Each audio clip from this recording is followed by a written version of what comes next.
Maddie Rylance, what are your thoughts on regular clothes? I mean, I strongly believe that everyone should wear whatever they want to wear. So whatever you want to wear, I respect that. But sometimes people ask me in comments to put on jeans and like a sweater. I understand that there's lols in there. I understand the joke. But I don't want to do that, man. Putting on jeans and a sweater would make me bum hard. I can't even describe how not chill that would make me feel. And also, I don't own any of those items. So it's either giant, flowing Judge Judy robes or nudity. Ethan F. If I could be anywhere in the world, where would it be? Well, right now, considering I'm literally in Elsa's ice palace, you know what? I would be down for the middle of the warm ocean in fucking Bora Bora, like the Kardashians via 2012. Here's a fun fact. I don't sink in water. I believe it's because I am so immensely fat, and fat floats to the top, cream of the crop, if you know what I mean. So I don't sink. So I imagine I could just go into the middle of the turquoise blue waters in Bora Bora and just float there, man. You know, nude, preferably, but with no one around, so I don't have to be self-conscious about all the weird and bizarre things on my body. Imagine just staring up at the sun, and you know in that moment that all the angels are smiling down at you, Emilia. They're saying, bitch, you're living the life. But you know what? You know, Elsa's ice palace isn't so bad. You know, snot runs from your nose. Yeah, my asshole is about to fall off because it's so frostbitten, but who needs an asshole? You know what? Pooing, enough is enough. You know, it's a waste of my time, honestly. Nicholas Blakeman, tell us the stories of your exes. Drag them and spill the piping hot tea all over their dragged dead bodies. I'm down, man. My first long-term BF, I wasn't so chill to him. I didn't treat him great. I was just a mess. And I think he kind of wanted to be more of a mess, but he was also really smart and practical. So I think he felt a little trapped and wasn't able to be the true mess that he was. But you know what? I hope that he's I hope that he's messing it up and found someone that treated him like he deserved to be treated. Then I had a girlfriend for a minute, and she was super fun and hot. But I think we were both pretty self-protected in our own ways. But I might have also been a huge bitch in that relationship. I'm not so sure. Then I had a 5-year relationship with a dude. We straight up didn't even like each other. So I have no idea why we did that. I do not know why. He was a bit of a psychopath, but then again, so am I. AD.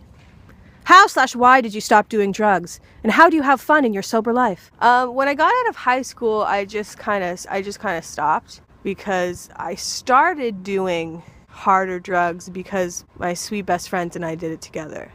And it was kind of like this weird, precious 16-year-old vibe about friendship and, you know, like beautiful flowers in the park and just not listening to each other and doing too much cocaine and just talking like insufferable monsters, but somehow falling in love with each other in a friend kind of way.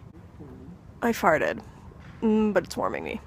When I moved out on my own, I got kind of scared of drugs, so the fear made me not want to do them anymore. I was afraid that if I did them, I was going to die. But I became a, you know, slightly severe alcoholic.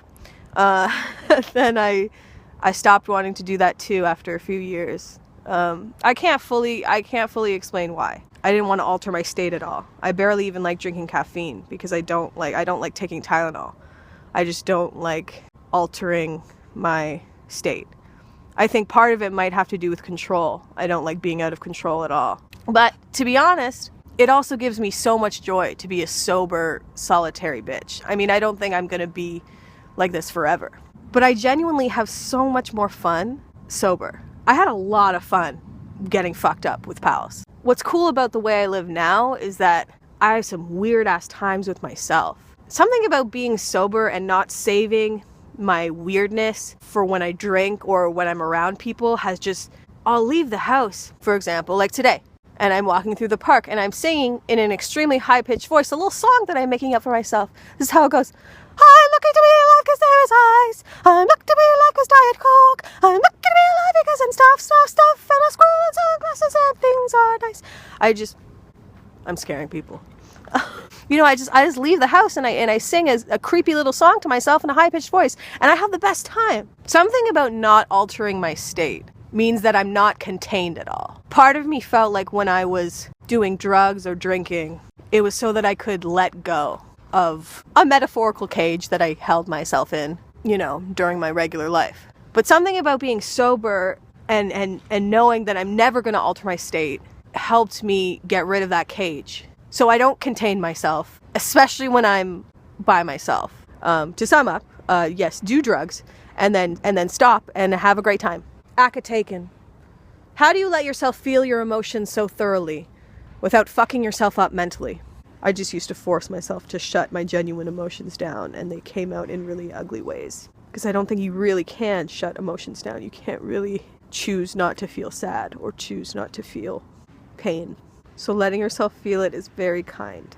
I think I cry every day. I cried today already because it's cold as fuck and I knew I needed gloves. So I put on these gloves and they were my dad's and he died. And I just put them on and I just realized that his hands used to be in this. That might sound really stupid and like self-pitying or dramatic. And that's the voice that would speak that would make me not let myself feel it in the past. But you know, I let myself cry and I let myself be sad because it is sad. And it might hurt to think about, but it feels so good to feel. I try to do things that will make myself feel better and not worse. I think sometimes it's easy, you know, if I don't feel good about myself, or I don't feel worthy in some way, or I just feel like a piece of shit, if I feel sad, I could try to punish myself with the sadness and the pain. It's not a punishment or a negative thing at all to cry or be sad or to feel. It is a kind thing to do for yourself. And yeah, it's really lame. It's real lame. Here's a fun fact. I'm lame. Carly Brown, what was your motivation to start your YouTube channel? And has your initial vision changed at all? My initial motivation to start is layered, not unlike Shrek's onion. I had been watching YouTube for a while and I thought that I might like the format. And I tried it and I did. That's the surface answer. But the true tea answer, man, is that, you know, YouTube didn't exist when I was a kid. So it's not something that I could dream about. But the base concept of being able to showcase yourself and say what you want to say in any way that you want to say it is something... Why am I crying? Is something I've wanted my whole life. But for years, I forced myself to forget about that want because I was terrified of trying, because I was terrified of failure. But then, you know, the age-old story. Sweet father dies. Grief makes you want to die, but then wakes you up to everything you always wanted to be. Somehow makes you believe in yourself again, and you want to try, and you want to express yourself, and you want to say and put something out into the world that you believe in. I understand that a lot of what I do could be misunderstood, or seem frivolous, or just ridiculous, or meaningless, and I understand that, and I don't want to try to make people believe what I want them to believe, because I know that doesn't make me feel great. But everything that I do and everything that I make and everything that I say has an intent and has a purpose and it has a meaning to me. And whether other people see that or not is okay, because I see it. When I first started making videos, I just thought that I wanted to talk about celebrities and pop culture because that's something that I care about that no one else in my real life does. But I think a part of it might have also been that I felt I had to talk about pop culture in some way to make myself palatable or watchable. But now my channel has transformed into a pathologically narcissistic explosion. Maybe there's some not so chill reasons for that as well, but honestly it feels really good to express myself so completely and to be able to make things that I believe in, whether other people understand it or not.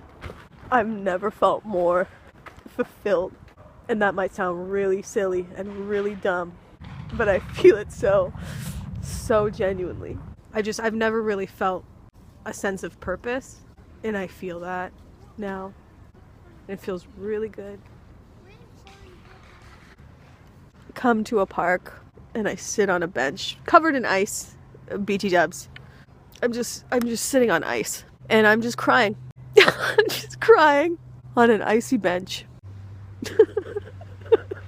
Oh, Emilia, you're a very dramatic girl.